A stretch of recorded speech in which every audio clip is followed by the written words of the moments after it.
try to internalize my successes. Like the Lizzo song, that's just crazy. Like I know it came out of nowhere really, but I just have to be grateful for that success and then move on. You know, like move whatever's the next thing. I never because you just never know what it's gonna do. You literally never know. That Lizzo song, Truth Hurts, is like the prime example. Yeah. Like, you just don't know. You literally never know. I know.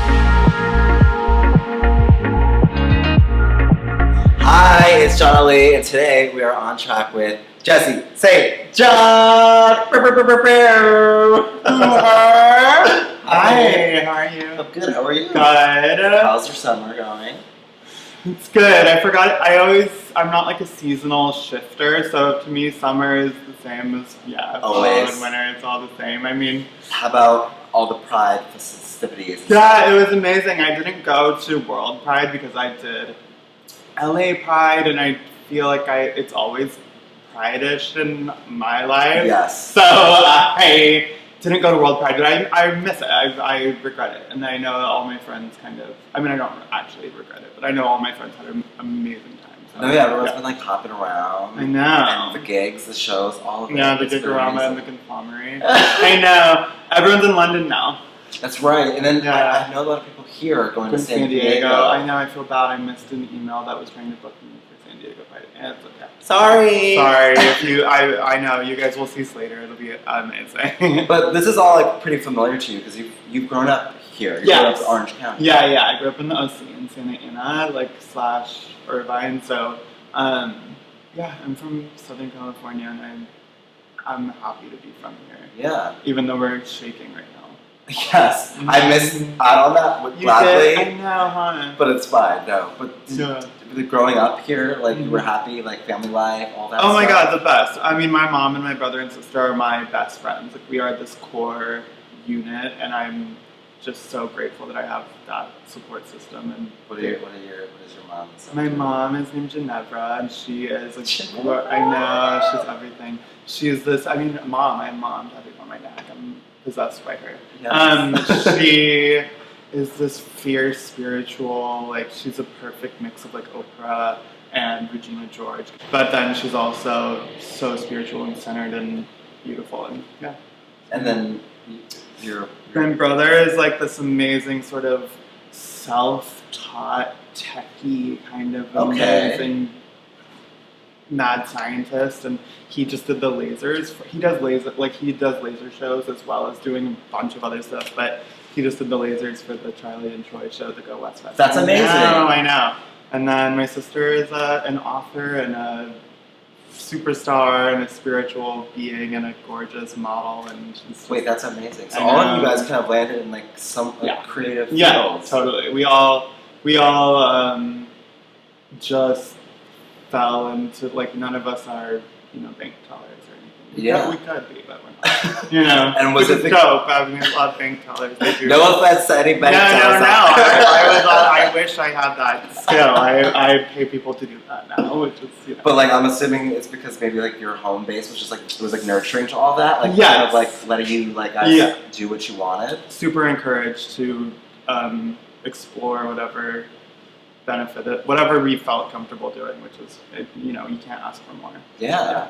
And then music was kind of just something you always were in love with? It's funny. I wouldn't say like writing music. I did musical theater. Okay. Because I'm gay. Yeah. And then I did, and like when you're young, you think that's like your only option for doing music and stuff. It's like you do musical theater because that's what the school offers. Yeah. So I did musical theater, and I'm obsessed with musical theater still to this day. And like I love Broadway and all that. And then eventually my brother and sister and I were in like a performance art group together called Block. Okay. And we played gigs and we played with like Die Antwoord and stuff. It was super like artistic and left. And then from there I actually started writing for Brooke. Oh, right. That's how I... Because that was like kind of your like... Yeah, that was like my gateway into like this whole world of writing for other artists. And it was just because she encouraged you, or was it just like... Brooke? Yeah. She needed songs. Okay. And she was just this amazing girl. She was a star, superstar. And everybody felt the star energy around her. And she just really needed music. And so I wrote her those songs, and then all of us kind of collectively together, that's kind of how we came up with like Fag Mob, even though now that's sort of, hey, whatever you feel about that is whatever you feel, but us together, like me and Seth and Brooke, basically were Fag Mob, and so it was just this amazing little conjunction of people that made, like, I made the songs, we all kind of came up with ideas for videos, came up with ideas for clothes and styling, and it was just this really fun little time that I had no idea could turn into like a full-time job. What it is now. Yeah. And I remember, I think that first time I ever saw you, like, just like as a being, was in the Grimes video. Yes, that was my coming out party. Yeah. Yeah, my debut. Not a bad coming out party. I know, it's so iconic. Still to this day I watch it and I'm like, we really did something. And it felt very DIY and cool and cute, and it reached, you know, so many people. So I will like always be grateful for that. It was such a cool like moment, and it represents that aesthetic that is still popular today, that Tumblr, gender fluid, because obviously it was supposed to be all girl, like what you would consider a girl squad, and I am not a girl, but I'm, you know, in the girl world, and we all just wore our own clothes, and we were all like girls in that video with the snake, and we were like anime vibes, and it was just so cool and fun. And were you able to be like meet a lot of people through that? Not necessarily through that video, but through writing for Brooke. That's how I met Sia. Okay. Yeah. And then Sia talked to you, and I feel like I read something where she encouraged you, was like, listen, you need to fucking do this. Totally. Well, she was the first person who told me that songwriting was a job. Yeah. That you could do it. You know, like you can go to sessions every day and write songs, and people eventually sing them and release them, and all of that. So that was like a huge awakening for me. Like I was like, I want to do that. That's what I do now anyway. But I didn't know you signed. She you know, she was the first person who told me anything about a you sign with a publishing company, and then you go into sessions and pitch songs and all that stuff. It was just a huge awakening for me. So. And mind you, it's like Sia's telling you this. Listen, you say it so casual. I know. Sia said I was I should do this. She told me I should. She did. I'm sorry. I know. I feel so spoiled. It's so funny. Like, but it was my like gateway into it, because she is the first person I ever like co-wrote with in the studio. So like, that was a huge like door opened for me. So I think Sia, she's not watching this, but thanks, Mom. I'll send it to her. Yeah, she'll watch it. Yeah, thank you, Mom, fairy godmother. She gave me my laptop. Did I ever tell that story? I don't know. I was like supposed to send her a lyric. This is when we were writing the Opulent EP. Okay. Like, so she was executive producing basically, and she and I were making the songs together for all of the whole Opulence EP for Brooke. And I was supposed to send her a lyric, and my computer at the time, I had like a little like tablet-y type of bad computer. Like I don't even know. It was like, off brand. It wasn't Apple. It was like orange. So like it was completely broken and it wouldn't turn on. So I was like, I can't send you the lyrics now because it's on my computer, but maybe when it gets fixed in like 2 days. And she was like, where are you right now? And I was like, I'm at Bright Spot, which is like this diner in Echo Park. And she was like, stay there. And like within 20 minutes, her assistant came and dropped off a... You're kidding. I know, a MacBook. What was your reaction? Cried. And I was with my mom, and she cried, obviously. And and Sia wrote a little note in it in crayon that said, you are taken care of. Oh my God, that's gonna make... I know, everybody cried. I know.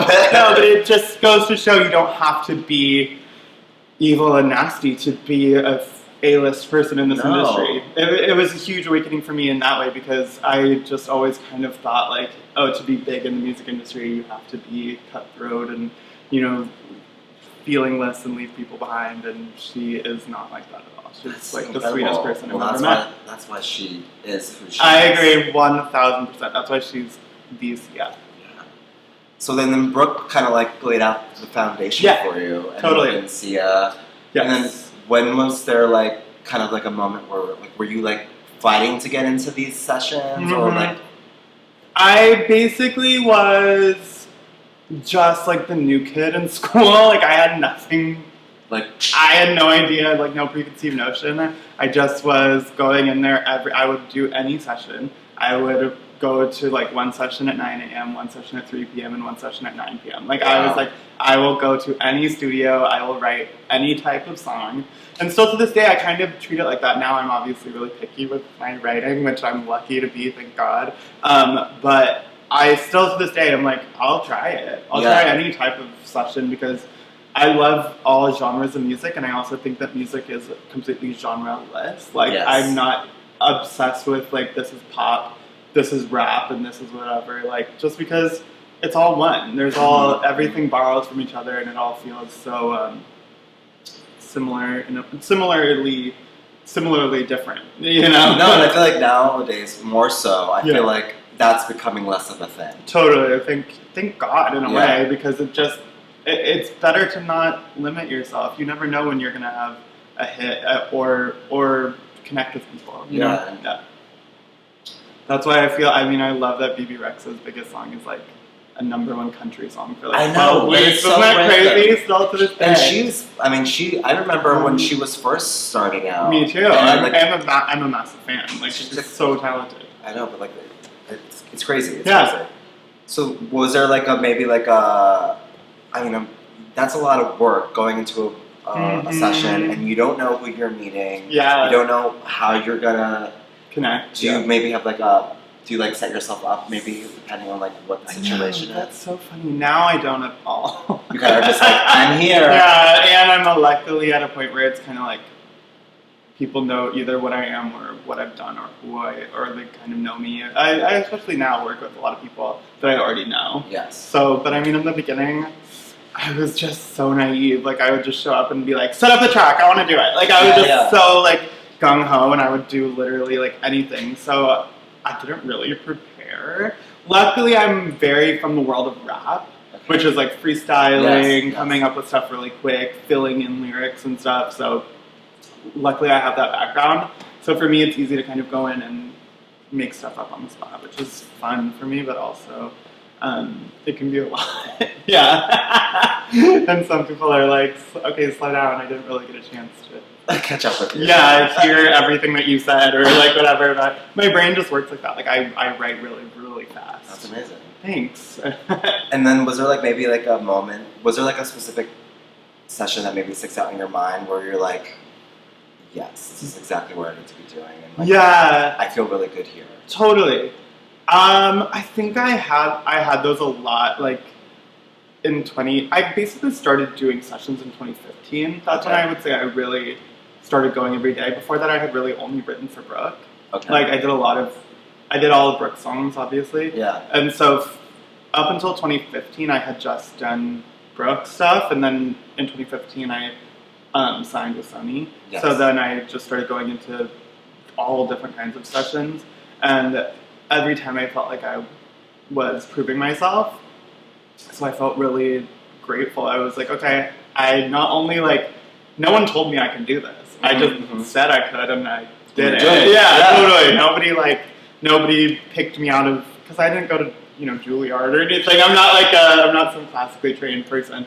But basically, I just was able to prove to myself and to everybody that I worked with that I was meant to do this. And then, obviously, I think the Britney Spears song is that was a huge moment for me as far as everything comes full circle. She's my queen, and have written a song for her. So that's crazy. I know, isn't that crazy? What was that process like? Did you guys submit the song, and then it was we have to wait now? So basically, what happened with that? So it's a big story. I feel like I've told this story so many times, but I want to tell it over and over until I die. Basically, I know. What did you? Yeah, I know. The queen of pop, or the princess of pop, but you get it. Anyways, she was making Glory, the album, and I met her A&R Karen Kwok, who is my queen. I love her so much. But I had a meeting with her, and she played me Make Me and Slumber Party. Okay. And a lot of it was already kind of either formed or started or done.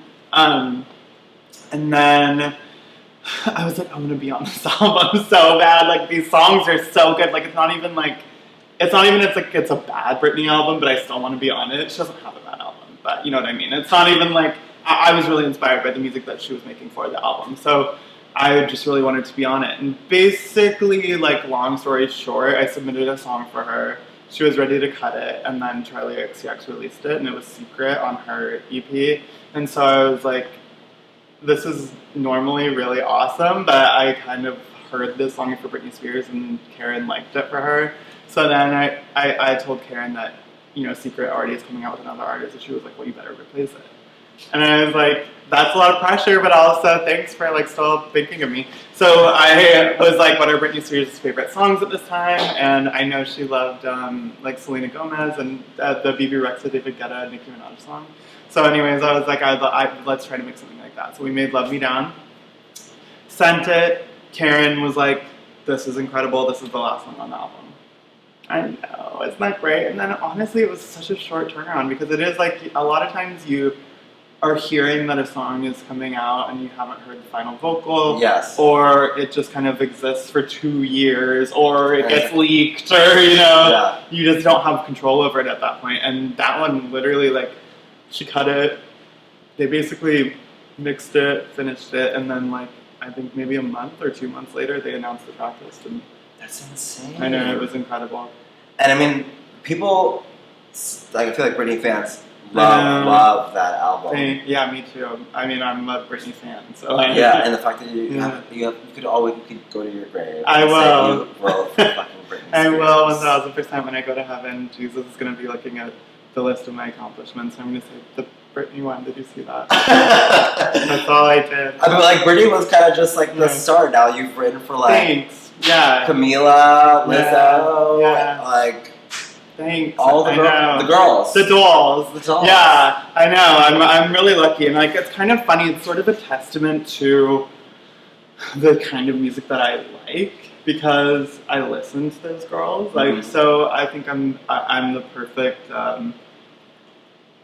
pillar for like going in and making the kind of music that I would want to hear. I'm a pop music fan, first of all, you know? So for me to contribute to that, it's sort of like such a huge treat for me and like a pat on the back because I was that fan. Like, I saw Britney Spears 9 times. Like, I'm a huge like pop music fan. So for somebody like Camila or Lizzo or Erica Jane, I mean,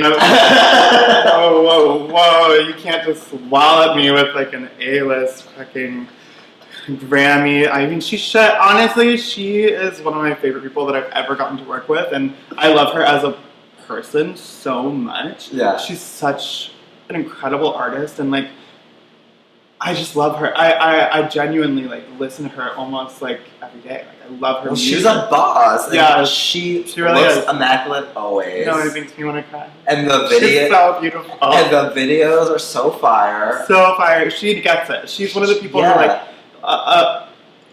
She works with Mikey, who's an incredible creative director, and they are so synergetic. It's crazy. Like, they finish each other's sentences, as you can see, like, from the show, but it's also in real life. But she just gets it. Like, her references are impeccable, and I'm, like, Erica Jane stan until I die. And she has a song coming out with Brooke that I'm, like, really excited about. I know. Yeah, everyone kind of knows, I think. Yeah. Yeah, it's fine. Yeah, exclusive. Yeah. You heard it here first. Yeah, I heard it here first. I mean, honestly, you could break the story, but yeah. So it's I will like always bring her on anything I'm doing or whatever. I just love But I her. mean, this stuff is like personal to you. It's like you're putting your words and your like, your heart into the. Like, how do you feel like? What's the after effect of that? Like, seeing people listening to it and react to it and stream it and go up the charts and all that. Like, I mean, it makes me feel crazy. Like, I try to not overthink it because then I'll get complacent and just. I think that something that I admire about a lot of successful people that I've seen is they're always thinking of the next thing. So I've kind of adopted that in a way, and I try to internalize my successes. Like, the Lizzo song, that's just crazy. Like, I know it came out of nowhere, really. But I just have to be grateful for that success and then move on. You know, like, whatever is the next thing. I never want because you just never know what it's gonna do. You literally never know. That Lizzo song, Truth Hurts, like is like the prime example. Of like, you just don't know. You literally never know. I know. I am always grateful, and timing is everything, and everything happens for a reason. And that was a song that obviously we all thought was really good. Yes. And you know, you just kind of put it out, wait for it to react, and then she's a queen of moving on to the next thing, you know? Yeah. Like, she did, after Truth Hurts, she had, like, 3 more singles and then a full album, you know? So, like, you just never know what's going to connect. You just have to, like, stay on your path and keep doing whatever is the next thing. And, like, this week, it's number 6. I know. It's crazy. I think it's going to go all the way. It is. Who knows? I'm grateful for whatever it does. I keep saying if it's the last time it ever gets played anywhere in the world. By the time this video is out, he will have a #1 single. Oh my god! I know. Yeah, everyone keeps telling me that, and I'm like, you never know. What if it just dies and goes away? You never know. If it does, that's 6 is really high. So yeah, that's good for me. Yeah. Amazing. Yeah. Now, I mean, all these songs are out, and but I know that you're always working. Yeah. Is there like anything that you could talk about now that like you're excited about aside from the Brooke and Erica? Yeah. So Brooke has an album that's coming out that I'm really excited. I'm executive producing with Oscar Scheller. Yeah. Amazing. Yeah. So I'm really excited about all the songs that we have in the collabs. I mean, a lot of the collabs are like either people know about them or people are already tweeting about them. But Iggy's on the album. Charli XCX and Malibu Mitch are on this single that's out now. Erica Jane, Too Poor, Violet Chachki Aquaria. Amazing! Yeah. So I'm really excited about all the collabs on that and just the whole album. And then obviously Kim Petras, always. I know, always Kim Petras. I'm excited about. 949-331. Not my number anymore. Which is hilarious because I remember when I first heard that song and I knew that was you. And I was like, that's Jessie. Isn't that funny? Okay, a lot of people think it's Trixie Mattel. What? Isn't that weird? I think people just think gay people's songs are all alike. No, I was like, that is Jessie St. John on fucking Kim Petras Get Your Number. Yeah, and that was a surprise to me because that was just us talking. She recorded the call without telling me. And so that was just us talking, and a lot of people are like, how'd you come up with Secure the Bag, and like, what, whatever, and I'm like, we just told each other that. We're just hanging out. Yeah, I'm just gay. I don't know. I have no answer to that. But you had to change your number, basically. Yeah, I mean. You should release, like, you remember the day? Like, the response. The response. Totally. Tracks, like, changed to my number. Yeah, and fuck you right back. That was my favorite. Yes. Oh my god, it was amazing. Yeah, response tracks are like not a thing anymore. They're not. Bring it back. I feel like Sweetie, My Type, you know that song? Yes. I feel like that's a Freak Leak response track. Yeah. Like she finally came out with like the female version of Freak Leak. Although I'm so happy for all the girl, female like rap or hip hop urban music that's getting really big right now. No, yeah. It's so cool. I kind of like, I mean, I'm not going to give her all the credit, but I feel like Cardi kind of helped usher in that.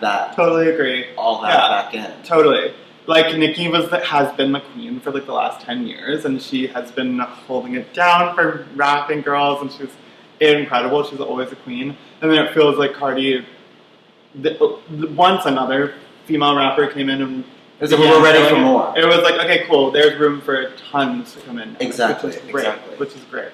But I mean, like you said, you've worked with a lot of the girls that are out right now, Kim, and you got some great stuff coming up with Brooke. Yeah. But you also have your own project. Yes, totally. So for my music, it's so funny. It's really just the icing on the cake. Yeah. Like, I'm really grateful to have my artistic expression.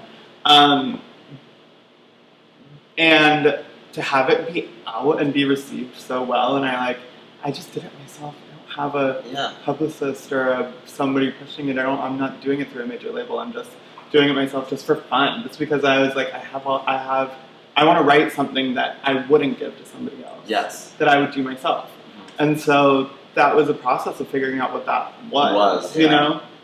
But once I figured it out, I was so grateful to have an outlet, and through writing for other people, I had, great friendships at press outlets and Spotify and Apple Music, and they've been really helpful in like promoting it. And you have been so kind and great, and I'm so grateful for all of your kind words about my songs. And I just kind of put it out for fun and to have another artistic outlet, and it's been doing great. So I'm really grateful. I always wanted to release one EP.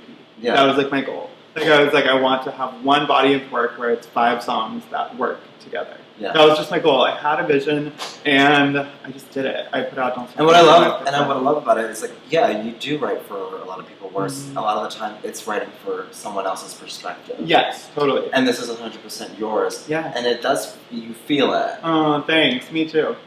You feel it. Feel it. Hey. Shake it. I feel it. I feel it. I do. You can tell. Yeah. Again, what do you, a lot of the songs are, like the first, like What Do You Like and Move are about this sort of like unrequited relationship. Yes. And then from there, for the EP, I really wanted to make songs that were just about me, like not to be narcissistic. That's not narcissistic at all, it's your project. Yeah. You write for other people all the time. Yeah, exactly. So I wanted to make songs that were about me, and Crying is about my depression, Wiser is about my existential crisis, and I just wanted to. Alex's song is about obviously making a big change in your life and moving out to LA for me, and figuring out your path. And now is that like different for you? Because I mean, you've had time to have songs out there that are not yours, but through other voices, but when it's your own, is it scarier to be doing it? No. Or do you feel like more like liberated? Yeah, just liberated, honestly, because I've been so lucky to have success as a writer for other people that I have no pressure for if my songs do well. I feel like a lot of times with people who are just artists, who are only solo artists, they have such anticipation of what their project is going to do that if it doesn't do that, they feel defeated and they feel broken-hearted and whatever. And you have no control. Once you put it out, you really have no control. You can set it up the best way that you can. I mean, look at how many major label people have every press outlet, everything lined up, and they just end up getting dropped. For me, I don't have that pressure, which is why anything that it does, I'm grateful for, and it's been really connecting with people, and that means so much to me. But if it didn't, if I just put it out and nobody ever playlisted it and nobody ever heard it, I would just be grateful that it was outside of my body. And I did it for myself. Yeah, totally. But to me, it just feels like it's another extension of my art. But the other thing is too, like it's out there now. People have it.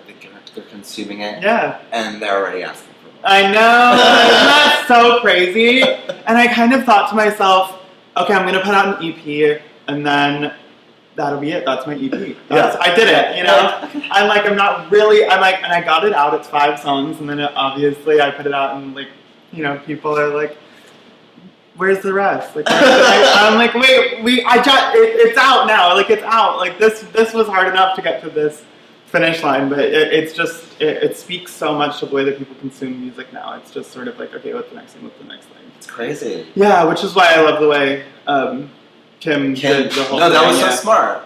Like, I feel like people need to take notes. Yeah, totally. That's the new way to drop an album, for sure. Yeah. Now, do you want to continue to release more music for yourself? Like, that's where I'm at right now. I have a couple of songs that I really like for myself, but I also am experiencing this amazing influx of opportunity for writing for other people, and obviously with Gia and with Brooke and stuff, I'm in another role of like executive production. Well, that's what I love about you, because you are kind of like letting yourself play creatively and like more than just one kind of like section of it. I never limited myself to just one expression, because it just feels like it's all one for me.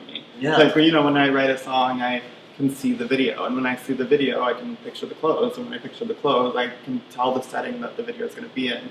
Then I can picture the live show, then I can picture, the tour stops. Like, I can kind of just, I see it all as one thing, which I think a lot of, like, I feel like you're the same way, and I think of a lot of my friends who are kind of really creative gays, and no, we're like, it's sort of like I know how to promote this. Like I know how I have ideas on like I think of like T. Kyle and stuff, and like and Bradley, who obviously are our mutual friends, and they just it's not all one thing. It's all everything. So for me, it's like a natural thing. Yeah, I would be bored. I think if I was just going to sessions every day and just writing. So when it came to like Gia, because you've been like kind of behind the creative for like the whole thing. Totally, yeah. So she was like when I first met her, she was in high school. Oh my god. Oh my baby. Little Gia Woods. Gia Woods, yes. Baby girl.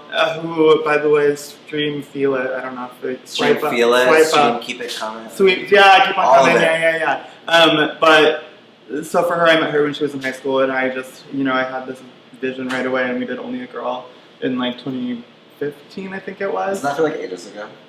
Literally. I have been married, divorced, went to war, came back. Like I've lived so many lives since that came out. But yeah, when I wrote that song, I pictured the video, and we made the video, and then it got like 10 million views, like pretty almost instantly. So from there, it was just about the next steps of making sure that we had enough songs to do again the constant release thing. So we've been doing one a month with a video. I know it's been amazing. Thanks. And I feel like it's so consistent, and she looks amazing and everything. Oh, good. I'm glad. And the songs are good. She's just gorgeous anyway. So she oozes like sexuality out of her voice. Isn't that crazy? Yeah, but yeah. I feel like I'm her big brother, so I like to. It's hard. I know it's hard. Yeah. It's hard for me to say, but yeah, she's a hot little girl. So yeah, I love working on the project. It's so fun. It's fun for me because she's it's basically like a different version of what we used to do with Brooke. Like she was like our Barbie, but Brooke was like a very empowered freaky Barbie. Freaky Barbie. Yeah. You're gonna have like a collection of Barbie. Oh, I know, and Kim is like my perfect pop star Barbie. Yeah, totally. Yeah, but I'm grateful to have any opportunity and that people trust me. I'm just like, I always just want to keep working. I'm grateful. I'm so grateful to work. Like, that's the biggest thing for me.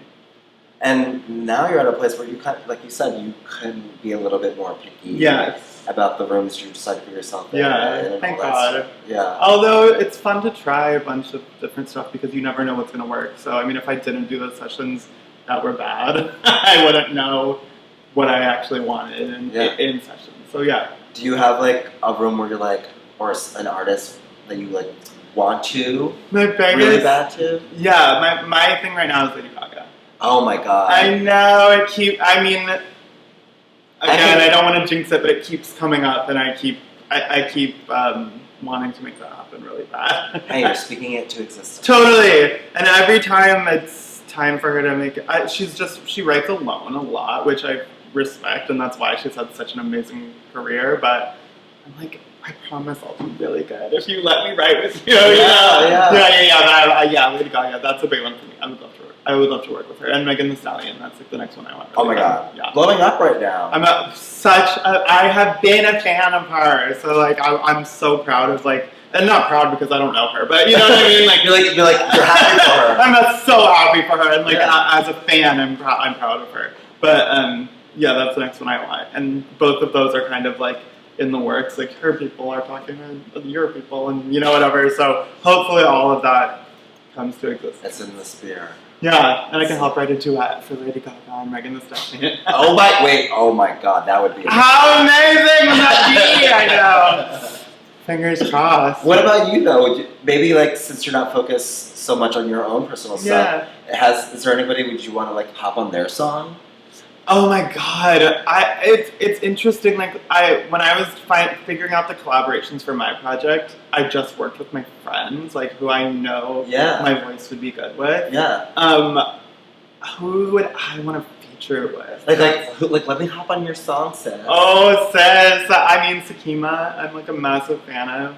Like he's so good. One of my like genuine favorite artists. Like aside from being my friend, obviously. I just like love his music. I listen to him. I feel like that would work really well. Me actually. too. Yeah, we have. Well, I don't want to like spill any tea, but yeah, we've been working on a couple of sort of duet ideas. So hopefully that will be out in the universe at some point soon. But yeah, I think Sakima would be a good duet for me. Yes. Yeah. That would be dope. Yeah. You guys, I always say like, since like everyone in LA, all of you I like know. beautiful queer boys like know each other. I'm like, you need to just form like a super group. How iconic would it be? Like Brockhampton, but like a side project. I was gonna say Brockhampton, but gay, but they are. But yeah, you get it. Yeah.